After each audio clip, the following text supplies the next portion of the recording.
Hello friends, welcome to my blogging channel. তো তোমাদেরকে নতুন একটা ব্লগে নতুন একটা সকালে অনেক অনেক স্বাগত। তোমরা কেমন আছো এবং তোমাদের দিনকাল কেমন কাটছে অবশ্যই জানাতে ভুলে যেও না। আমার এই ব্লগগুলোতে তোমাদেরকে আমার অনেক অনেক ভালোবাসা, কারণ তোমরা প্রচুর পরিমাণে ভালোবাসা দিচ্ছ। এরপরে দেখো, পাপাইকে তার ছোট পিসিমণি মানে আমার ছোটদি অপৈতে ভাত খাওয়ানোর জন্য কিন্তু চলে এসেছিল আগের আগের দিনই। কারণ দিদি চেয়েছিল নিজের হাতে রান্না করে বাচ্চাটাকে খাওয়াতে, তাই আগেই চলে এসছে। এবং দাদা কিন্তু সকাল থেকে চেষ্টা করেছিল যে জিনিসপত্রগুলো নিজেই কিনে নিয়ে আসবে, কিন্তু যেহেতু পাপায়ের মানে মন্দিরের স্নান হয়নি, তাই পাপাইকে দাদা গাড়ি করে স্নান করাতে নিয়ে গেছিলো, আর দিদিরাও চলে গেছিলো, আর আমি এদিকে বাজার করতে চলে গেছিলো। আর দাদাই টাকা দিয়েছিল এবং সেই বাজারগুলো আমি করে নিয়ে এসেছি। তো দাদা চেয়েছিল মটন খাওয়াতে, তো মটন বাজার করে নিয়ে চলে এসেছি। এবং দিদি কিন্তু নিজের হাতেই বেশিরভাগ রান্নাটা করেছে, আমরা একটু আধটু হেল্প করেছি, কিছুই করিনি সেভাবে, দিদি পুরোটাই করেছে।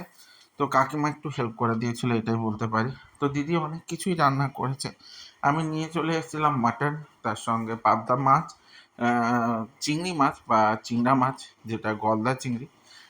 তার সঙ্গে সঙ্গে দিদি করেছিল 5 রকম ভাজা, তার সঙ্গে পাবদা মাছ, গলদা চিংড়ি, মাটন, চাটনি, দই, মিষ্টি এবং পাঁপড়।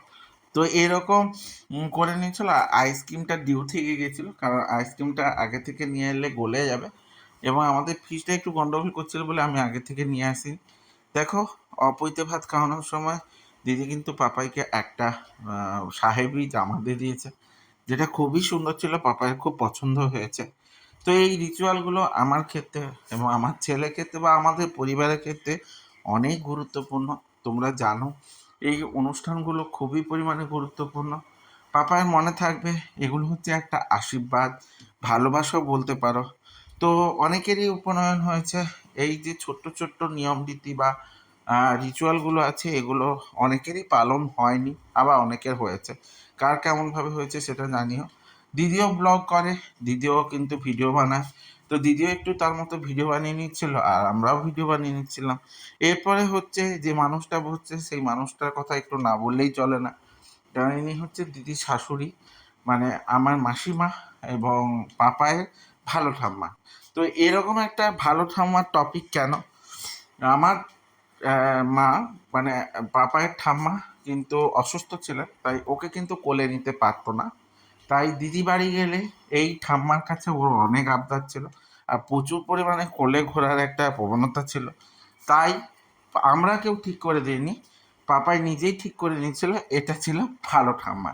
তো সেই ছোটোবেলা থেকেই ওকে মানে মাসিমাকে পাপাই ভালো ঠাম্মা বলে, কারণ পাপায়ের অনেক গল্প শোনা বলো, ঠাম্মার কাছে আবদার বলো, যেগুলো এই ভালো ঠাম্মার কাছে আছে, সেই মানুষটার আশীর্বাদও পেয়েছে পাপাই। এটা একটা বিশাল ব্যাপার। তো মাসিমা কিন্তু পাপাইকে খুব পরিমাণে ভালোবাসে এবং প্রচুর পরিমাণে আদর করে। দেখো কত যত্নের সঙ্গে খাইয়ে দিচ্ছে মানুষটা। তো এই মানুষগুলোর আশীর্বাদ পাওয়াটাও অনেক কিছু ব্যাপার। তো সেইভাবে দিদি রান্না করেছে, মাসিমা এখন সেইভাবে কিছু করতে পারে না, কিন্তু এই আশীর্বাদ সহ খাইয়ে দেওয়া, ভালোবাসার সঙ্গে খাইয়ে দেওয়া, এটাও একটা গুরুত্বপূর্ণ। তো বাবার আগে যে মানুষটার কথা বলতে হয়, মানে আমার আগে যে মানুষটার কথা বলতে হয়, সেটা হচ্ছে এই পিসি ভাই, মানে পিসে মশাই, এই হচ্ছে ছোট পিসে মশাই। তো দাদা ভীষণ পরিমাণে পাপাইকে ভালোবাসে। তো দাদাও দেখো আশীর্বাদ করে নিচ্ছে। এই সময় একটা মানুষ নেই, সে হচ্ছে পাপায়ের দাদা, মানে আমার ভাগ্নে। ও কিন্তু বিদেশে থাকে, তাই আসতে পারি না, ওকে সবাই মিলে খুব মিস করছিলাম এবং প্রচুর পরিমাণে ওর কথা মনে পড়ছিল। তো দাদাও দেখো ওকে খাইয়ে দিচ্ছে এবং আশীর্বাদ করে নিচ্ছে। তারপরে হচ্ছে পাপায়ের মাম্পু দিদি, মানে পাপায়ের দিদি। এটা হচ্ছে ভাই বোনের বন্ডিং, ভাই বোনের একটা ভালোবাসা এবং প্রচুর পরিমাণে আনন্দমুখর ব্যাপার বলতে পারো। আর সত্যি কথা বলতে, সোনু অনেকটাই বড় পাপায়ের থেকে, কিন্তু ওর দু ভাইয়ের মধ্যে যে টান বা যে বন্ডিং, সেটা সত্যি চোখে পড়ার মতো বা দেখার মতো। এগুলো সব মিলিয়েই অনুষ্ঠানটা বেশ সুন্দরভাবে কেটে গেল এবং অনুষ্ঠানগুলো সুন্দরভাবে কাটছিল। খুব তাড়াতাড়ি শেষ হয়ে গেল বলতে পারি। যাই হোক, আমার এই ব্লগগুলো তোমাদের কেমন লাগছে? যদি ভালো লেগে থাকে তাহলে লাইক কমেন্ট শেয়ার করে দিও।